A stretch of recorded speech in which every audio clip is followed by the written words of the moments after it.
35 सालों तक जापान के मार्केट ने निवेशकों को दिया 0 रिटर्न्स। ऐसा आपने इंटरनेट पर कई बार देखा होगा, सुना होगा। यहां पर देखिए 1990s के अंदर जापान की मार्केट अपने ऑल टाइम हाई पर पहुंच गई थी। ऑलमोस्ट 38,000 का मार्क उसने तोड़ दिया था। सिर्फ 5 सालों के अंदर जापान के इन्वेस्टर्स को स्टॉक मार्केट में इन्वेस्ट करके लगभग 4 गुना रिटर्न्स मिले थे। मतलब जिसने भी पैसा लगाया उसका पैसा लगभग 4 गुना हो गया और पैसा बढ़ता जा रहा था।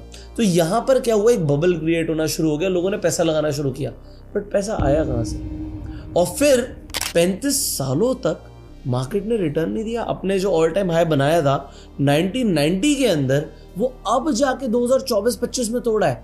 तो ऐसा क्या हुआ जापान के साथ, आप जानकर हैरान हो जाओगे कि मेन कल्प्रेट कौन था। और ऐसा आपके साथ इंडियन मार्केट में ना हो कि आप भी मार्केट में फंसे रह जाएं, आपका निवेश फंसा रह जाए।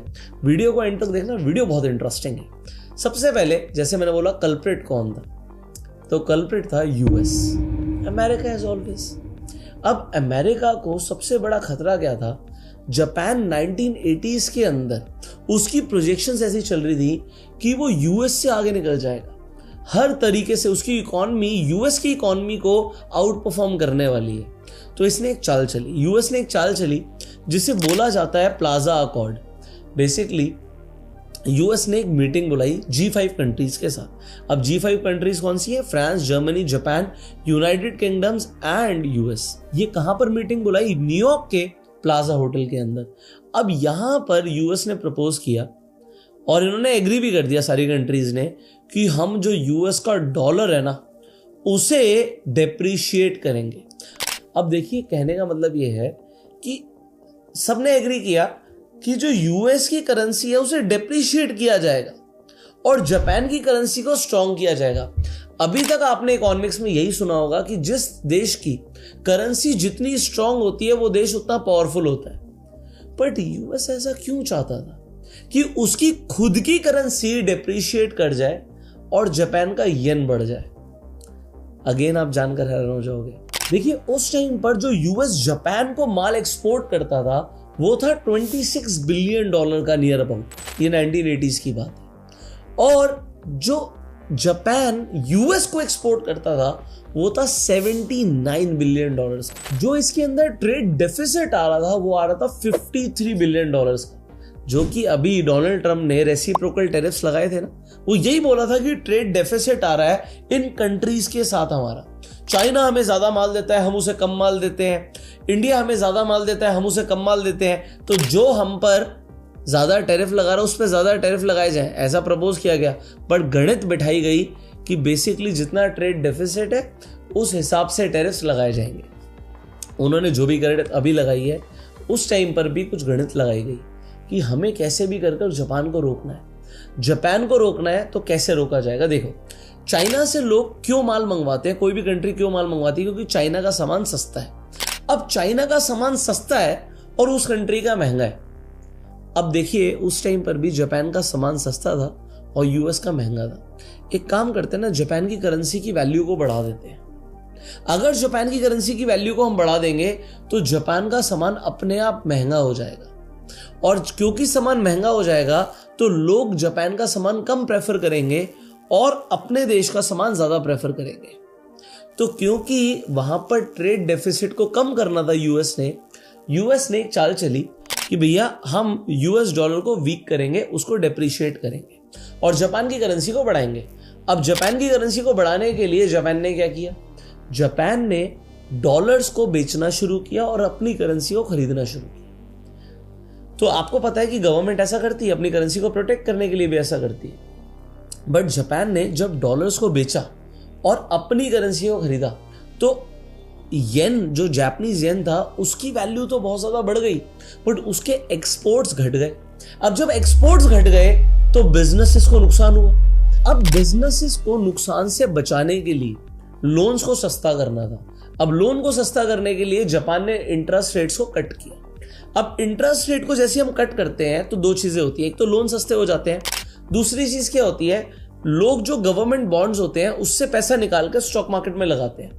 तो लोगों ने बॉन्ड से पैसा निकाल के स्टॉक मार्केट में लगाया और लोन सस्ते हो गए थे, स्टॉक मार्केट भागने लगी। जो मैंने अभी आपको दिखाया कि 1985 के बाद जापान की मार्केट भागने लग गई थी, और ये प्लाजा अकॉर्ड की जो मीटिंग थी ये भी 1985 में ही थी।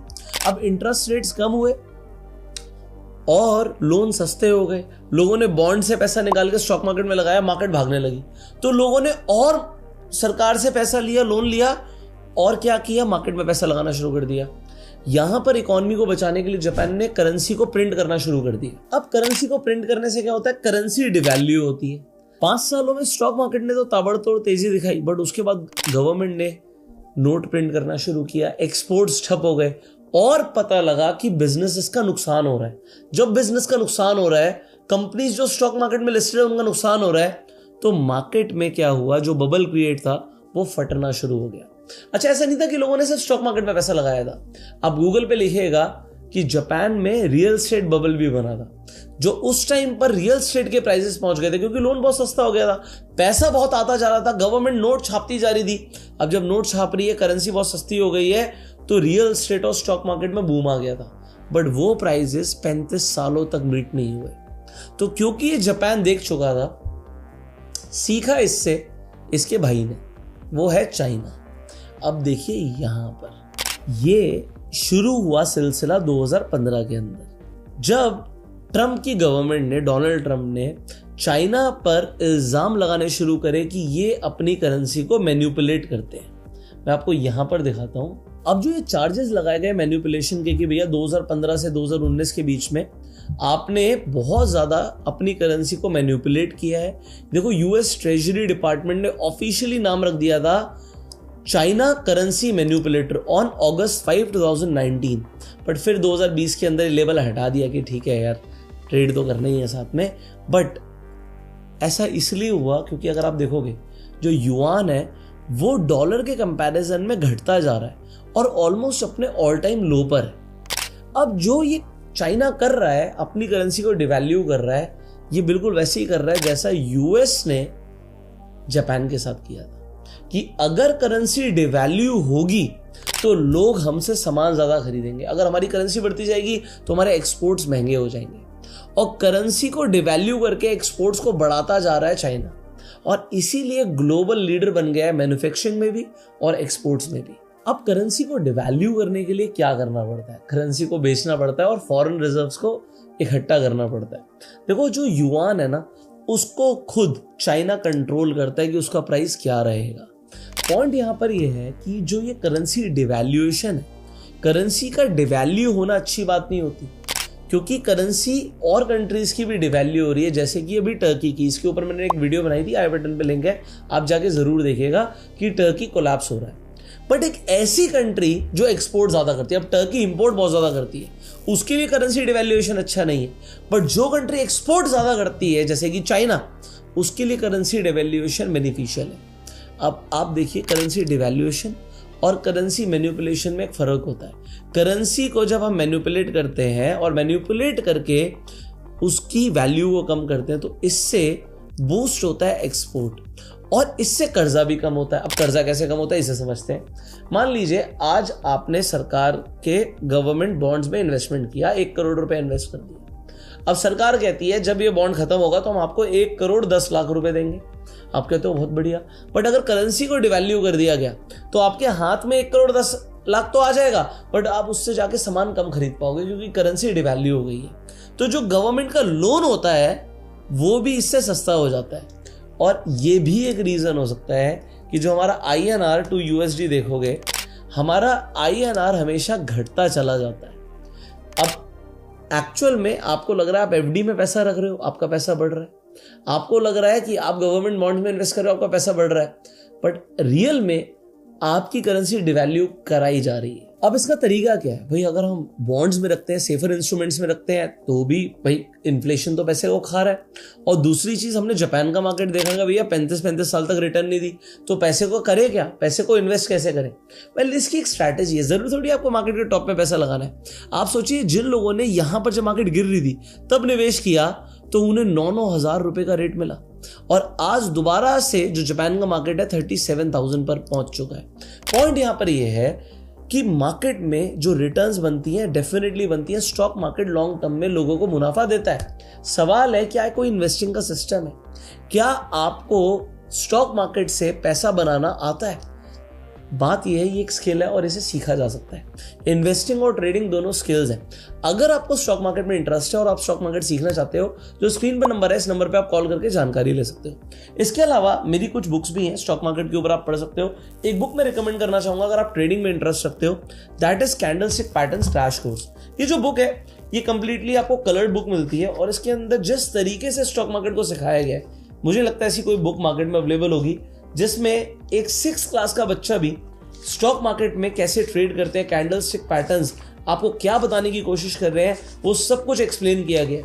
अच्छा, ये बुक इंग्लिश और हिंदी, इंग्लिश में अवेलेबल है, तो इसमें हिंदी और इंग्लिश दोनों ही भाषाओं में एक्सप्लेन किया गया और ग्राफिक्स इतने शानदार है कि आपको ये बुक पढ़ के बहुत मजा आएगा।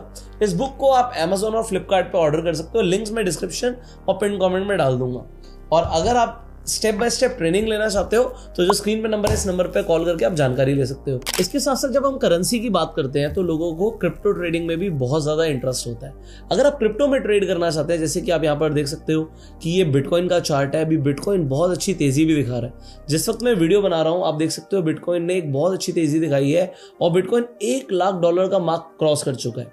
आप यहाँ पर ट्रेड करके भी पैसे कमा सकते हो। जैसे आप ये देख सकते हो यहाँ पर एक कॉल ऑप्शन मेरा बाय है, इसमें जो भी प्रॉफिट चल रहा है, और यहाँ पर ऑप्शंस की डेली एक्सपायरी होती है। सो अगर आपको क्रिप्टो के अंदर ट्रेड करना है तो आप डेल्टा एक्सचेंज पर भी जाके अकाउंट खुलवा सकते हैं, उसका भी लिंक आपको डिस्क्रिप्शन और पिन कमेंट में मिल जाएगा। हम आपसे मिलेंगे अगली वीडियो में, तब तक के लिए आप बताइए कि आपको क्या लगता है कि जो बिटकॉइन है क्या यहाँ से ऊपर जाएगा या नीचे जाएगा। Whatever you feel like, ये $1 लाख पर खड़ा हुआ है, आपको जो भी लगता है आप कमेंट करके जरूर बताइएगा। And share this video, subscribe this channel, click on the bell icon. You go self made and जय हिंद।